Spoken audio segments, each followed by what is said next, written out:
करीम साहब मंच पे तशरीफ फरमा, इस नयापुरा वार्ड के तमाम ही बुजुर्गों, जिम्मेदार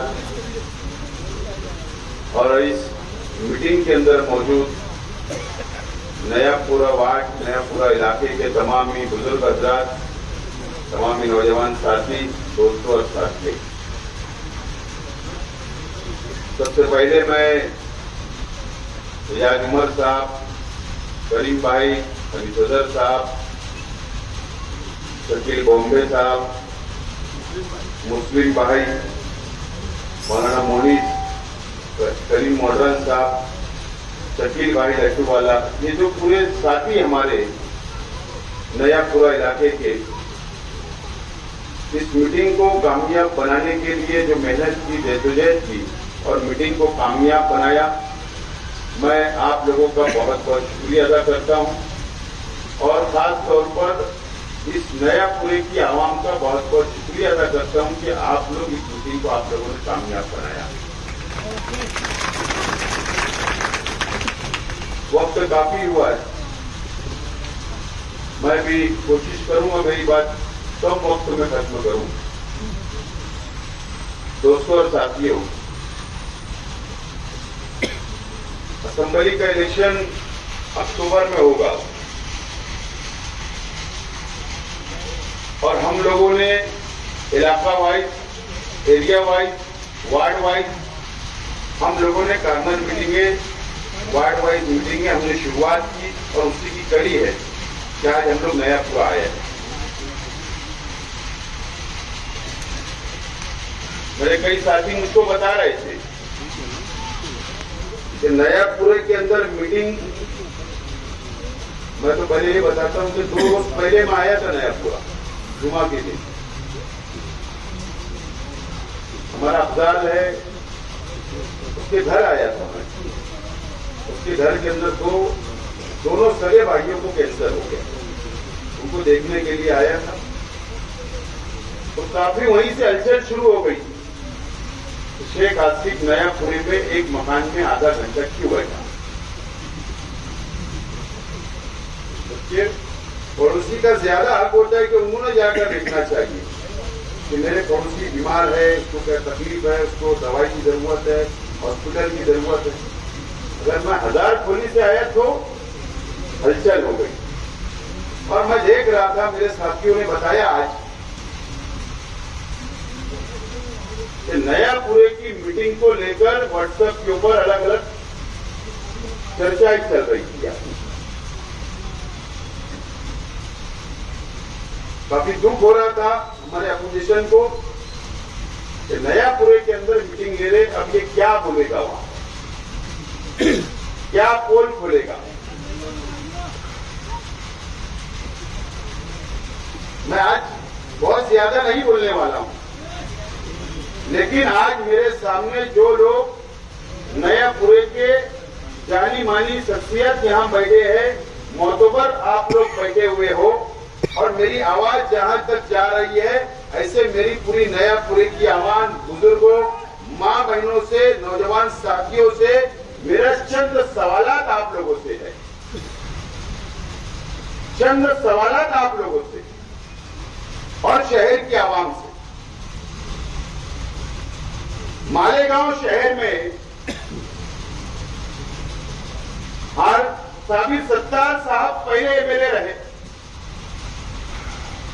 हारून अहमद अंसारी एमएलए रहे, आयशा हकीम साहिबा एमएलए रहे, निहाल अहमद साहब एमएलए रहे, शेख रशीद साहब एमएलए रहे, सफीर सेठ एमएलसी रहे, मैं एमएलए रहा। हम लोग सियासी लोग रहे, सियासी घराने से रहे, वर्करी की बाबा सियासत हारून अहमद अंसारी साहब की क़यादत में, उनकी क्लास में कई लीडर निकले, कई वर्कर निकले, लीडर बने, एमएलए बने, मेयर बने, सदर बंदिया बने।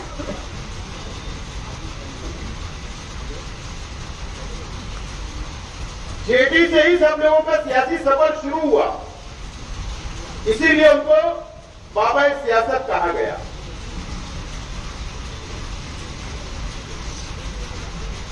और निहाल अहमद और शेख रशीद साहब, निहाल अहमद साहब और शेख रशीद साहब 2007 से पहले निहाल अहमद साहब के बीच मुकाबला रहा, शेख रशीद साहब के बीच रहा। ये दोनों शहर के लीडर रहे। आज दुनिया में दोनों से नहीं है। 2007 में ये मंच पे बैठे हुए लोग गवाह है, ये शहर की आवाम गवाह है कि 2007 में तीसरे महाज की बुनियाद रखी गई। तीसरा महाज आज के एमएलए साहब की क़यादत में बनाया गया और इसके लिए बनाया गया। निहाल अहमद भी नहीं चाहिए और शेख रशीद भी नहीं चाहिए, ये दोनों क़यादत नहीं चाहिए। इसके लिए तीसरा महाज और तीसरी क़यादत शहर को जरूरत है, इसके लिए बनाई। और उस वक्त निहाल अहमद साहब भी और शेख रशीद साहब के ऊपर भी इल्जाम लगाए गए कि ये सियासत अच्छी नहीं करते, ये तामीरी काम नहीं करते, ये करप्शन करते, ये पार्टियों को चलाने के लिए रुपये पैसे के हेरफेर करते, साफ सुथरी सियासत नहीं करते। इस तरीके का एक हवा खड़ा किया गया शहर के अंदर और तीसरे महाज की बुनियाद रखी गई। आज हमारे मीटिंग के सदस्य उस वक्त तीसरे महाज के फाउंडर थे, बुनियादी मेंबर थे। नयापुरा वार्ड से कितने लोग थे?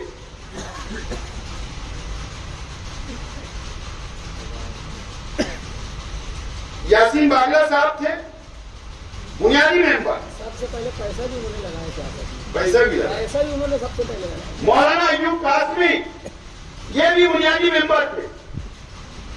यासीन मेट्रो साहब, ये भी बुनियादी मेंबर थे। एजाज उमर साहब, ये भी बुनियादी मेंबर थे। शफीक मेडिकल वाला साहब, ये भी बुनियादी मेंबर थे। इकबाल कुरैशी सर, ये भी बुनियादी मेंबर थे। और मौलाना इरफानुद्दीन कासमी साहब भी बुनियादी मेंबर थे। अब्दुल खालिक फारकली साहब, हाफिज अनीस अजहर साहब, शकीर खलीफा साहब, मुख्तार भिक्कू साहब और हाजी यासीन इसाक मुंशी साहब, साबिर मुंशी साहब, ये नयापुरा वार्ड के, नयापुरा इतराफ के तीसरा महाज बनाने के लिए बुनियादी मेंबर थे। बाकी शहर से अलग अलग इलाकों के अंदर बहुत मेंबर थे। तीसरा महाज बना, एजेंडा क्या था? तीसरे महाज की पॉलिसी क्या थी? क्या पॉलिसी थी? साफ सुथरे किरदार के लोगों को सियासत में लाना। बात समझ लो। मैं आज इस नयापुरा इलाके के अंदर, मैं इस नयापुरे की आवाम से और ये शहर की आवाम से मेरा सवाल है, फैसला शहर की आवाम को करना है। मीडिया के साथी ये आवाम तक बात को पहुंचाएंगे, इनको भी फैसला करना है। क्या एजेंडा था, क्या पॉलिसी थी कि साफ सुथरे किरदार के लोगों को सियासत में लाना, नंबर 1। नंबर 2, हमारा मुल्क जमहूरी मुल्क है, लेकिन उसके बावजूद वादा किया गया हमारे मस्जिद और मीनारों के शहर से। अच्छी बात है, वादा किया गया था, उसके लिए कोई इतराज नहीं।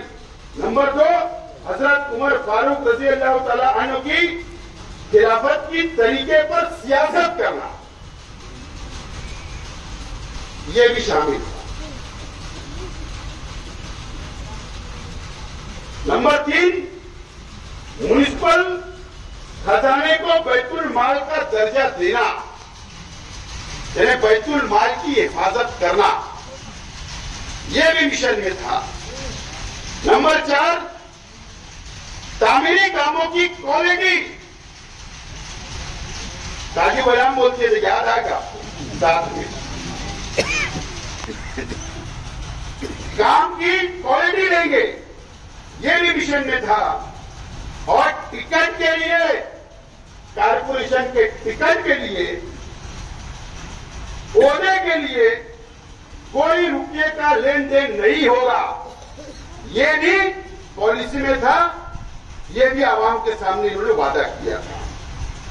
और ठेकेदारी और कमीशन खोरी नहीं करेंगे, ये भी वादा था। और ऐसे बहुत सारे वादे ये शहर की आवाम से किए गए थे। कमीशन खोरी, करप्शन, इसका भी वादा था। 2007 मेरा सवाल सबसे पहला तो ये है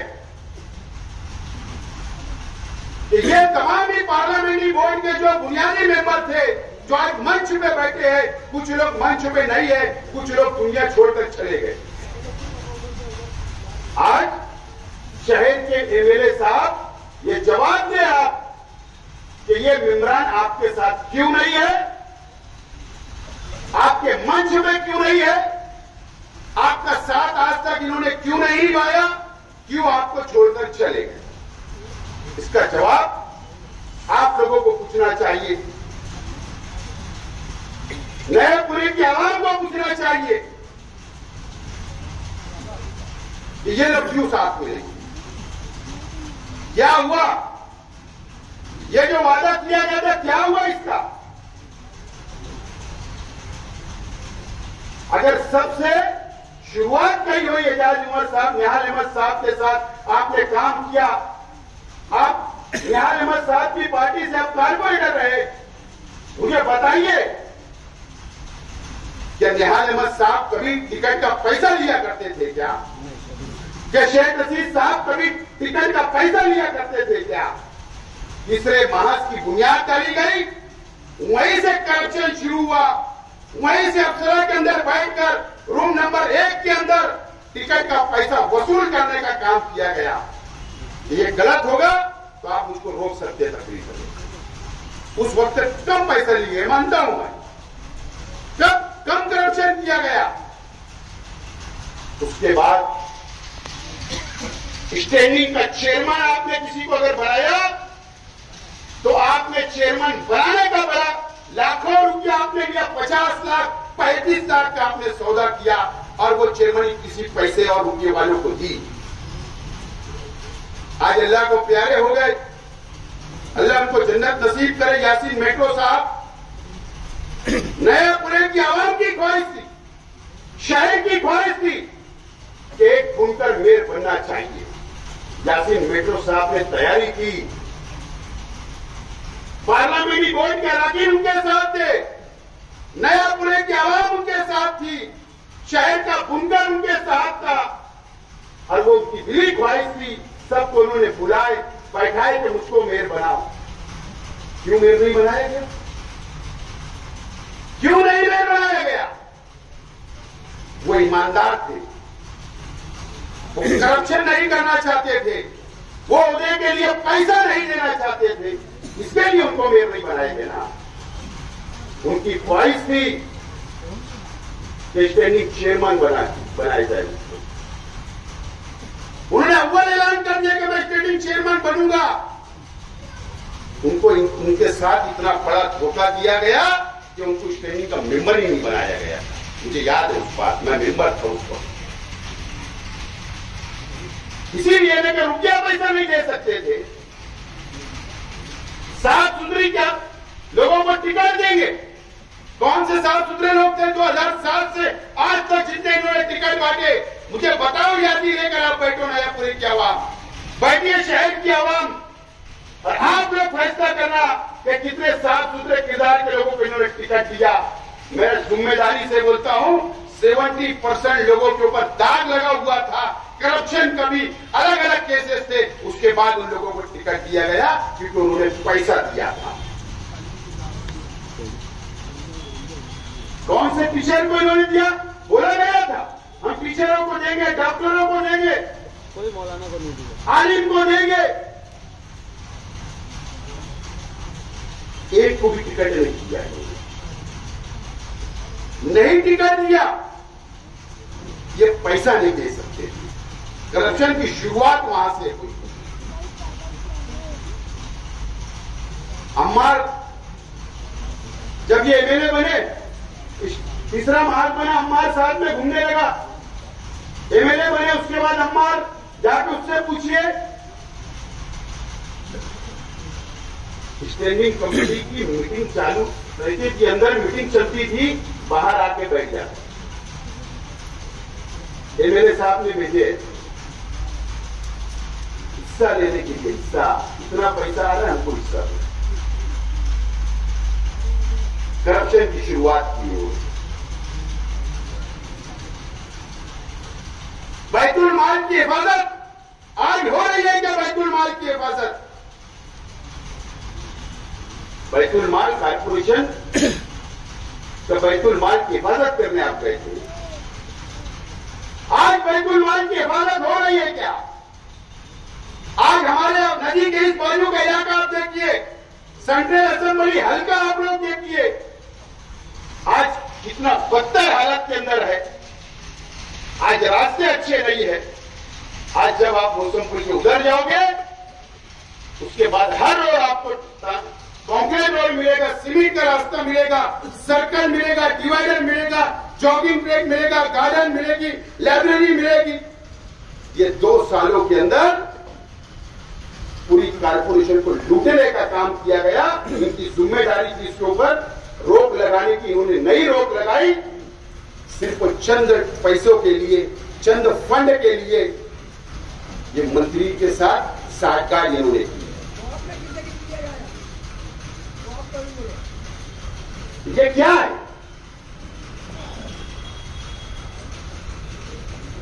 ये शहर के आवाम में उनसे सवाल करना चाहते। मुझे बताओ, शेख रशीद साहब नहीं, निहाल अहमद साहब नहीं चलेंगे, तीसरी क्यादत आई, बुनियाद तीसरे मार्च की डाली गई। क्या बदलाव आया शहर में?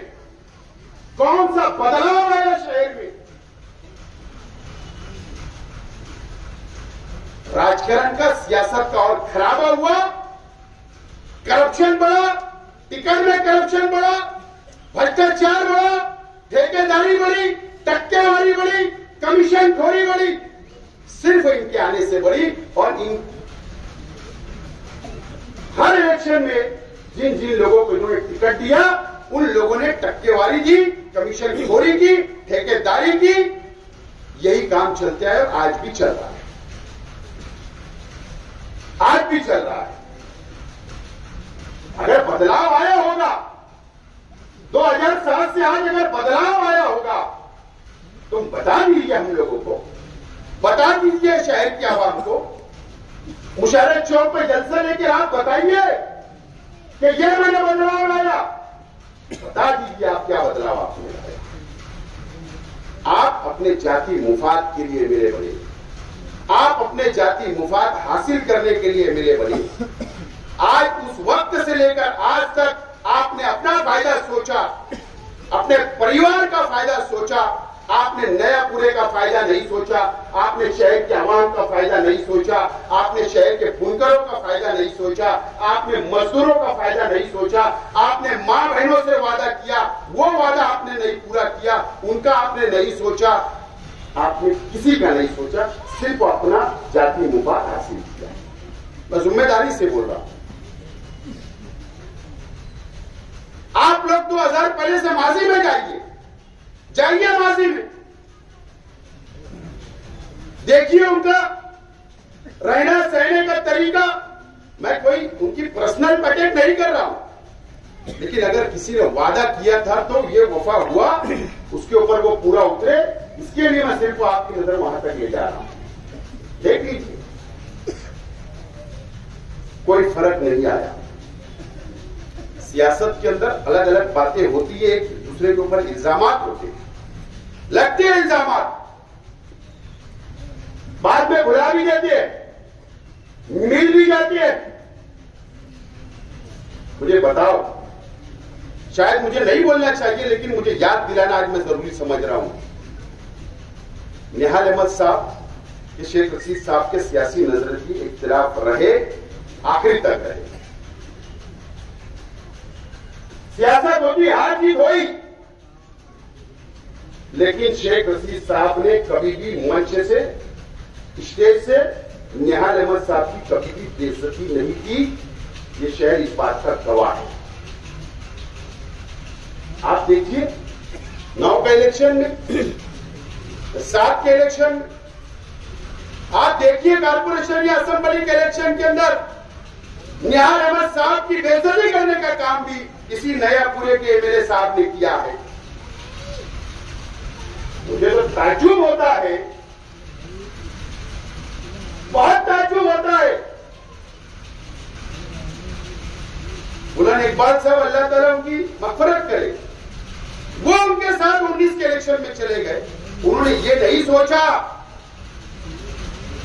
कि अगर मेरे वालिद की बेइज्जती किया, जो शहर के नहीं महाराष्ट्र के कद्दावर नेता थे, अपोजिशन लीडर थे, दबदबा उनका था, इनको हक नहीं है समाजवादी वालों को बोलने का, शान हिंद को बोलने का हक नहीं है, मुस्तकीम को बोलने का हक नहीं है कि दबदबे की सियासत, तुम्हारे जो दबदबे की सियासत बोलते वो तुम्हारे वालिद तक वो हद वो महदूद थी।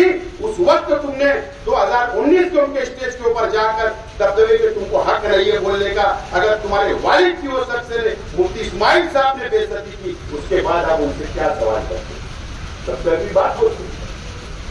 उसके बाद भी निहाल अहमद साहब की बेइज्जती वो स्टेज पे चली गई। उसके बाद कारपोरेशन के अंदर गठबंधन कर लिया, तो भी इनको निहाल अहमद साहब की इज्जत की परवाह नहीं रही। इनको भी जाती मुफाद हासिल करना था, मेंबर बनना था नयापुरे से, इनको भी एमएलए बनना था, किसी को स्टैंडिंग चेयरमैन बनना था, किसी को मेयर बनना था, किसी को ठेकेदारी करना था।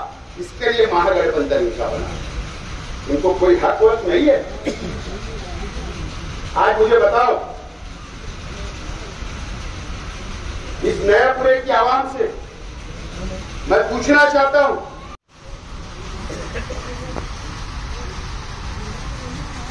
और कुछ लोग मुझ पर इल्जाम लगा, 12 नवंबर के वक्त तो बोले बोला नहीं, ये वक्त तो मैं बोले पार्टी छोड़ दिया। अरे किसकी तुम तरफदारी कर रहे? किसकी तरफदारी कर रहे? तुम्हारे वालिद की बेइज्जती करने वालों की तरफदारी करोगे? शर्म आना चाहिए तुम लोगों को। हमारे से सवाल पूछने में तुमको कोई हक वक्त नहीं है। ये मुफ्ती साहब है, ये शहर के एमएलए है, ये वो लोग है समाजवादी के लोग। ये नयापुरे की आवाम अब आपको फैसला करना है। शेख आसिफ पार्लियामेंट इलेक्शन लड़ने के लिए 10 करोड़ के अंदर बात कर रहा था।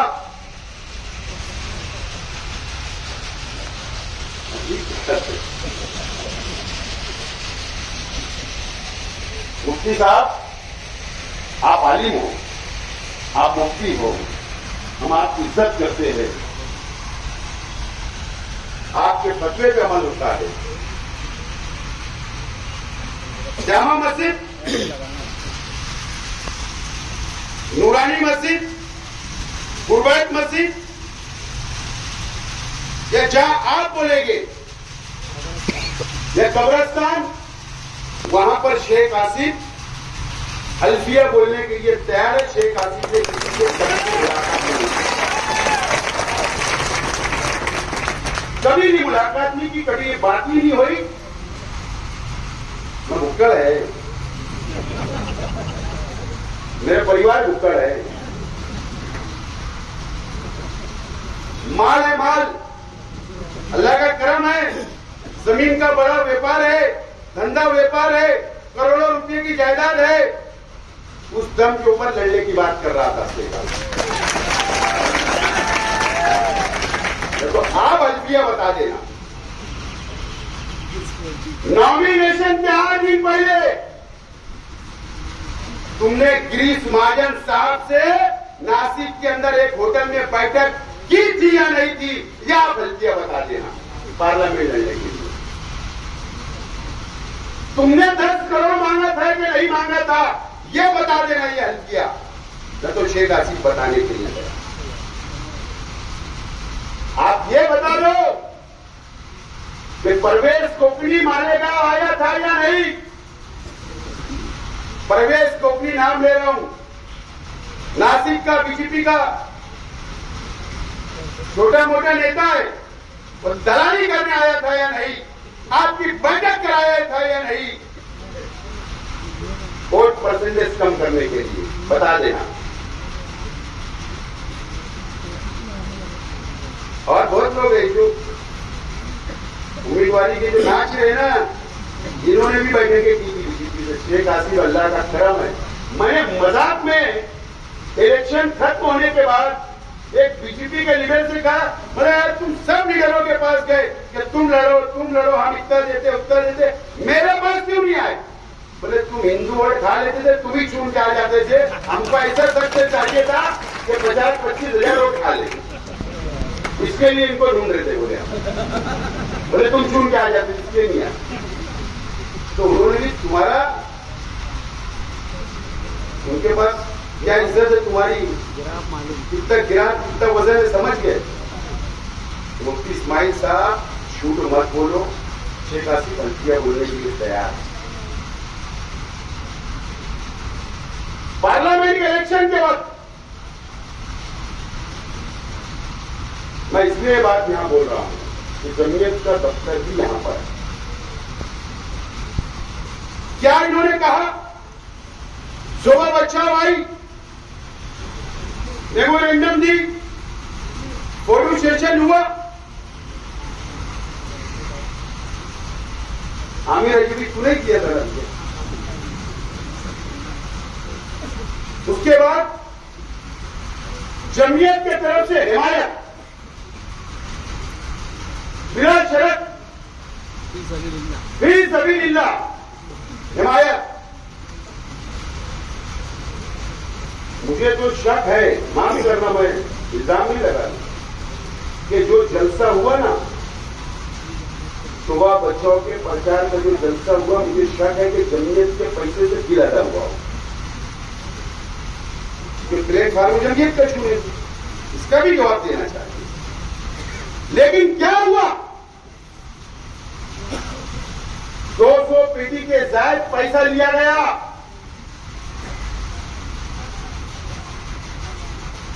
₹50,000 पर पेटी के हिसाब से पैसा लिया गया।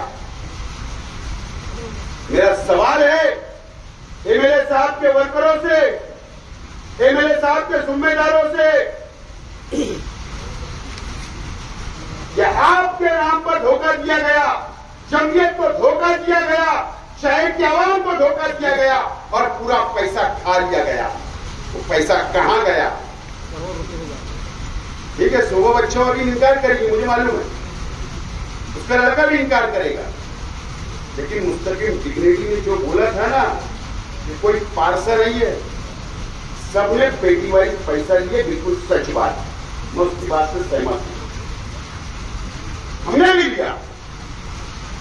लेकिन वर्करों को, कारपोरेटरों को, साबिक कारपोरेटरों को जहां जहां हमको जिम्मेदारी दी, हमने वहां पैसा बांटा, धोखा नहीं दिया, जेब का लगाया। तुमने वो पैसा क्या किया? तुम्हारे वर्करों को क्यों नहीं मिला? तुम्हारे रिक्शा क्यों नहीं लगी? वो पैसा कहां गए? जवाब तुमको देना पड़ेगा। तुम्हारे फायदे के लिए जमीयत का भी इस्तेमाल आप करते हैं, ये कौन सी बात? उसका जवाब भी आपको देना पड़ेगा।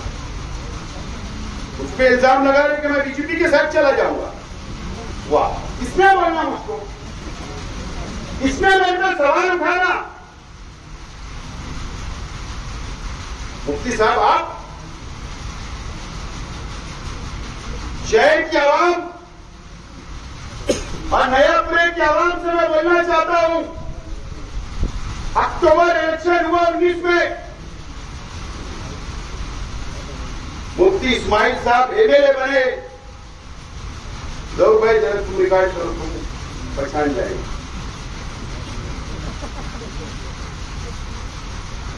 शुक्रिया का जलसा हुआ या नहीं हुआ? चांदोड़ का एक सागर नाम का व्यक्ति, क्या बोल रहा हूं मैं, देखो ये चुन कर आई किससे? एमआईएम से। कौम मिल्लत के नाम पर वोट ली, एनआरसी के नाम पर वोट लिया गया, मजहब के नाम पर वोट लिया गया, इतने जज्बात में लाए गए, वोट ले लिए गए। एमआईएम के एमएलए, 2 एमएलए चुनता है, 2, एक फारूक शाह साहब और ये, मुझे फारूक शाह का नहीं पता।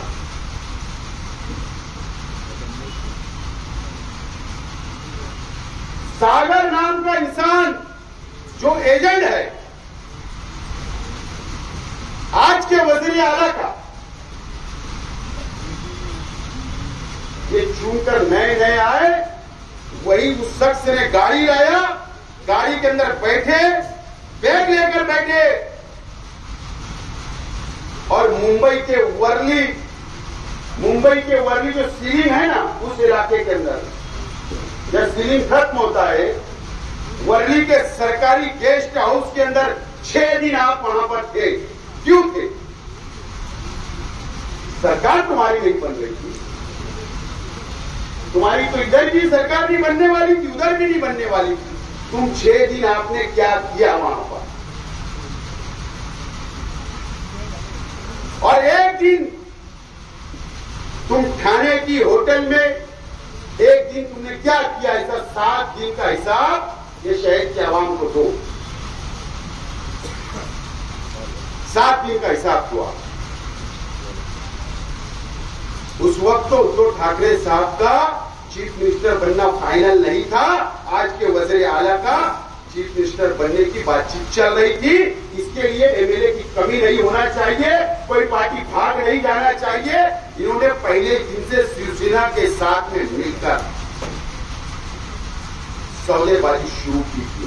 उसी दिन ये शहर की आवाम का वोट बिक चुका था, आपको धोखा दिया गया था, आपके ऊपर पर सौदा किया गया था, कौम को बेच दिया गया था। उसी दिन से आपकी बेचने की शुरुआत हुई शहर की आवाम। का जवाब आप देना। उसके बाद वज़ीर आला बन गए उद्धव ठाकरे साहब।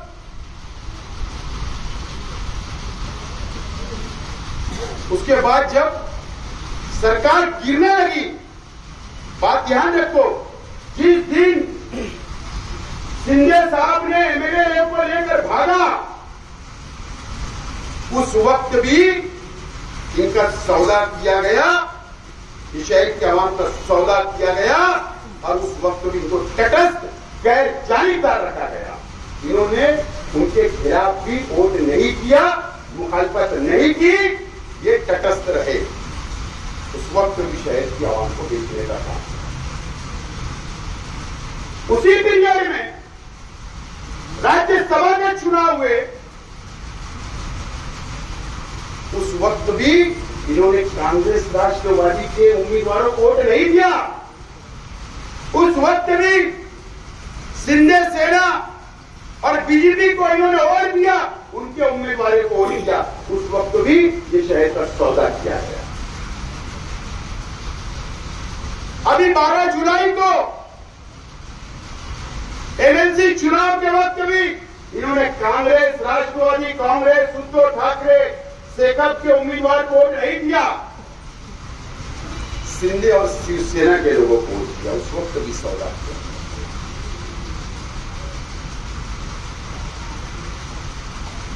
नया पुणे की आवाम भी हिसाब ले और इस शहर की आवाम भी हिसाब ले और फैसला करे कि क्या है ये शहर में चल रहा है, कब तक ऐसा होगा। अल्लामा इकबाल पुल के ऊपर इस्तेकबाल हो गया,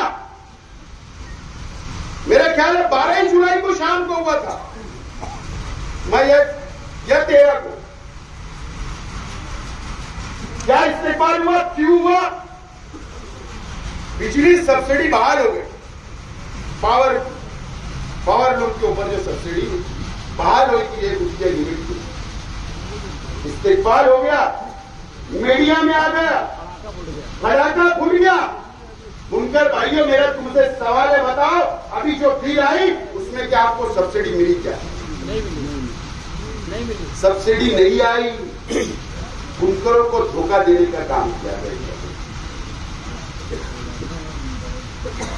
ये कौन पूछेगा, कौन सवाल उठाएगा? क्या मकसद था तीसरा मार्च का? क्या मकसद था? शहर के अंदर तीसरा सेक्शन चाहिए, तीसरा लीडर चाहिए। मकसद से शहर भटक चुका, एमएलए साहब भटक चुके और इन्होंने अपने मुफाद के लिए हमेशा सियासत की और आप लोगों का, शहर की आवाम का इस्तेमाल किया, वोट लिया, वोटों पे रहे, अपना फायदा किया, शहर को कुछ नहीं मिला। अब इलेक्शन आ रहा है तो ये मुद्दे पे बात नहीं करेंगे, ये विकास और डेवलप पे बात नहीं करेंगे, ये तामीर और तरक्की पे बात नहीं करेंगे। बस गाड़ी इधर उधर रुकी जाएगी, रास्ते से उतर के बात करेंगे। शुरू कर दिया उन्होंने, मुझे उसके ऊपर कुछ बोलना नहीं है। शहर के आवाम बहुत समझदार है। मैं आज नयापुरे के आवाम से अपील करने के लिए आया हूं। आज मैं शहर के आवाम से अपील करने के लिए आया हूं। आप ईमानदारी से सोचिए, समझिए। आप अकेले बस 4 लोगों को लेकर बैठिए और 2007 के बाद से आज तक आप अच्छी से सोच समझ कर फैसला करिए। अगर शहर का कुछ अच्छा हुआ होगा तो आप फैसला ले लेना। मेरा 5 साल आप लोगों ने देखा, 5 साल आप लोगों ने मेरा 14 से 19 तक देखा। यही लोग मेरे साथ थे। अल्लाह का करम है, छोड़कर मुझको नहीं गए। कुछ देखा होगा। मेरे पास तो इख्तियार नहीं, मेयर नहीं, एमएलए नहीं, कोई सत्ता नहीं। उसके बाद ये लोग आज अल्लाह का करम है मेरे साथ क्यों खड़े हैं, इसके ऊपर भी कुछ लोग हैं जिनको जाति मुफाद तो चाहते हैं, लेकिन ये क्यों नहीं है? कुछ तो सोचा होगा। चाहे साइजिंग की बात हो, पावर लूम की बात हो, सब्सिडी की बात हो, पॉलिसी के ऊपर बोलना हो, कौम मिल्लत के लिए आवाज उठाना हो, मुस्लिम मसाइल के ऊपर आवाज उठाना हो। मेरा 5 साल भी आप लोगों ने देखा। मैं अपील करता हूं, एक मरतबा मुझको दोबारा आप मौका दें। आने वाले असेंबली इलेक्शन के अंदर एक मौका आप दो। यकीन जानो,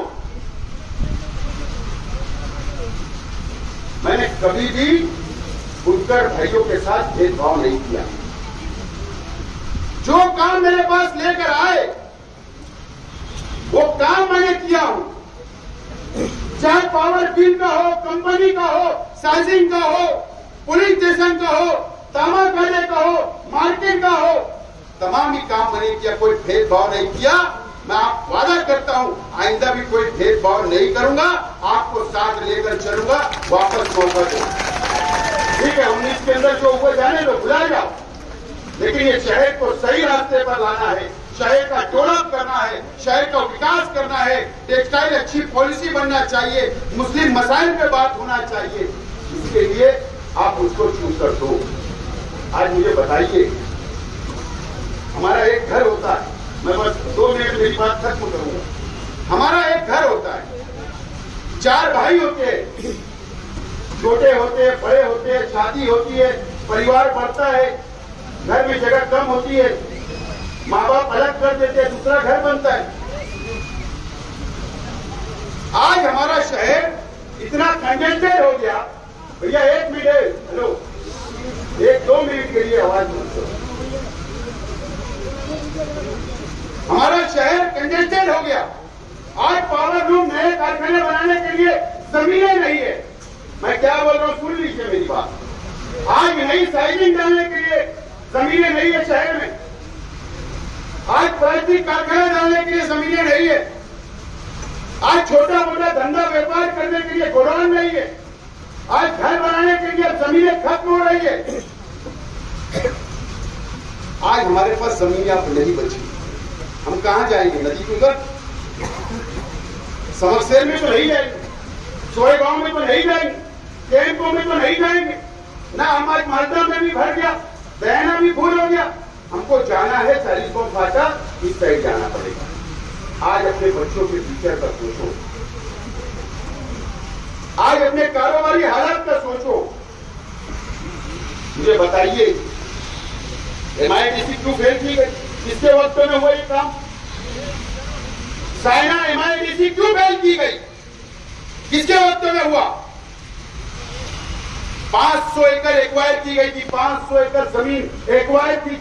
जब मेरा वक्त खत्म हुआ उस वक्त 500 एकड़ जमीन एक्वायर थी, MIDC ने एक्वायर की थी। ठप्पा आता था, जाके मालूमात लो, शेतकरियों के उतारे के ऊपर भी ठप्पा आता था MIDC का, मालूमात ली। ठप्पा कब हटा? जब अजंग वड़ेल के अंदर MIDC चली गई और ये MIDC को फेल करने का काम किया गया। क्यों किया गया? MIDC वही होती जब नेशनल हाईवे होता, MIDC वही होती जब पानी होता, MIDC वही होती जब पावर होता, ट्रांसपोर्टिंग होती, वहीं पे MIDC सक्सेस होती। और यही सही जगह थी। मुझे बताओ, नेशनल हाईवे नंबर 3 का जंग में वहां पे मजदूर मिलेगा, वहां पे पानी मिलेगा। हमारे शहर की तरक्की को रोकने का काम ये 5 साल के अंदर किया गया। किसने आवाज उठाया?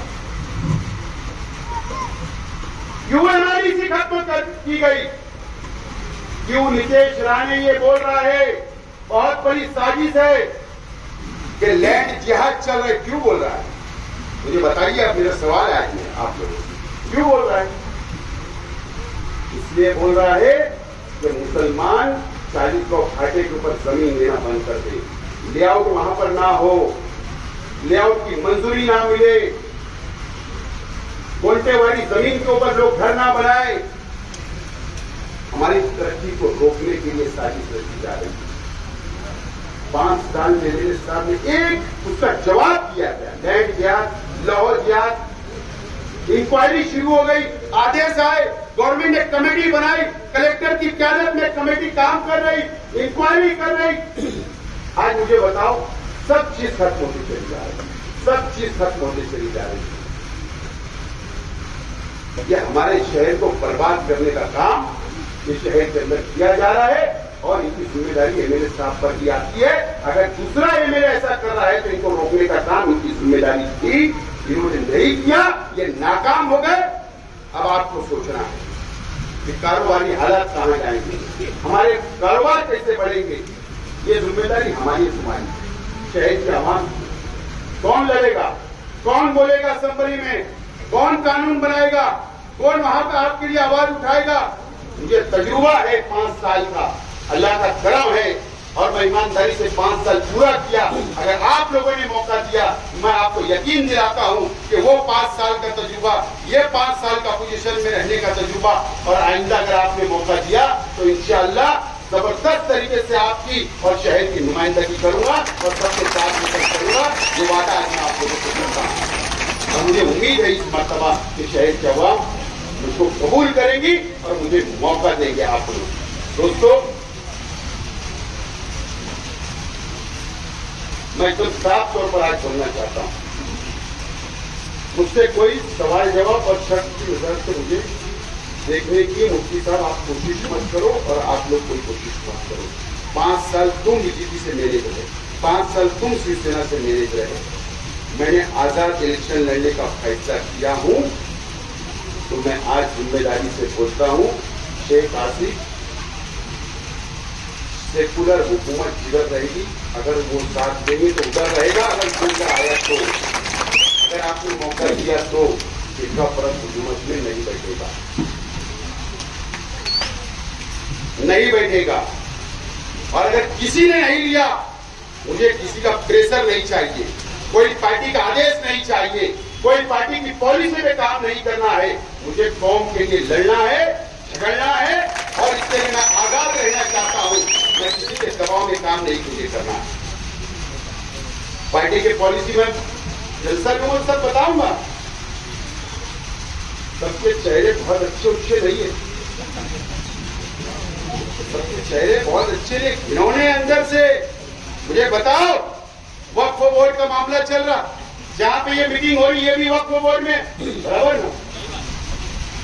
मरकजी हुकूमत ने काला कानून लाई, वक्फ बोर्ड के लिए काला कानून बना रही। पता है कि 5 साल इसका चेयरमैन था महाराष्ट्र में, कांग्रेस पार्टी का वजाद मिर्जा चेयरमैन था। वजाद मिर्जा कांग्रेस पार्टी का चेयरमैन। अभी 8 दिन 10 दिन हुआ उसकी मुद्दत खत्म हो गई। 5 साल मुसलमानों की जमीनों के ऊपर जो अत्याचार किया गया, जो ठहराव पास करके मुसलमानों की जमीनें को बेचने का काम किया गया, सबने मिलकर किए। जो बोर्ड ऑफ डायरेक्टर थे सबने मिलकर किया, सबने मिलकर किया। करोड़ों का वायरन डायरेक्ट किए। आज जबान भूल रही है क्या? वक्त आएगा तो भूलूंगा, लेकिन मैं जिम्मेदारी से बोलता हूं, एक मर्तबा मौका दो दोस्तों, बार बार मौके नहीं आपके हाथ आने वाले। ठीक है, 5 साल नाकाम हो गया, बदल देना। 19 में नई जमा बदल दिए, एक मौका दो, नई जमा बदल देना। लेकिन एक मौका देकर देखो, इंशाल्लाह ये महाराष्ट्र की नुमाइंदगी अगर आपको नुमाइंदगी नहीं किया, आप 2 सजा के लिए तैयार। मुझे उम्मीद है कि मेरी बातों पर नयापुरी की आवाम संजीदगी से गौर करेगी, फिक्र करेगी, सोचेगी और शहर की आवाम सोचेगी और आने वाले दिनों के अंदर अच्छा फैसला करेगी। बहुत बहुत शुक्रिया। खुदा हाफिज़। अस्सलाम।